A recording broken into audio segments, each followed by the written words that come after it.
Coup de tonnerre à l'Assemblée nationale, on est le 20 janvier 2026 et le Premier ministre Sébastien Lecornu vient de dégainer son arme ultime, l'article 49, alinéa 3. C'est un texte qui permet en fait de faire passer n'importe quel texte de loi sans vote au Parlement.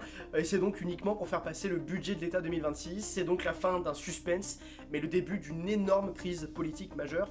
Le problème, c'est que Sébastien Lecornu avait promis en octobre de ne jamais utiliser cette arme absolue. Et ce matin, il a dû faire marche arrière. Je cite, pour tenir parole, il faudrait que je m'entête et on finirait par dire que je suis têtu, a-t-il lancé donc sous les huées. Le gouvernement, quant à lui, joue son va-tout pour maintenir le déficit en dessous de 5%. La riposte face à cette décision de Sébastien Lecornu est évidemment immédiate.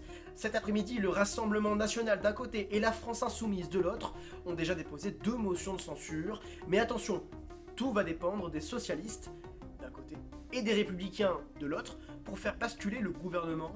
Pour l'instant, les socialistes refusent de voter cette motion de censure après avoir obtenu certaines concessions sur le repas à 1 euro pour tous les étudiants français. Pendant ce temps, la tension monte avec Washington et la diplomatie franco-américaine est au plus bas. Pour le premier anniversaire de son investiture, cela fait donc 1 an que Donald Trump est au pouvoir, il menace l'Europe de taxes massives, notamment de 200% de taxes sur le vin français.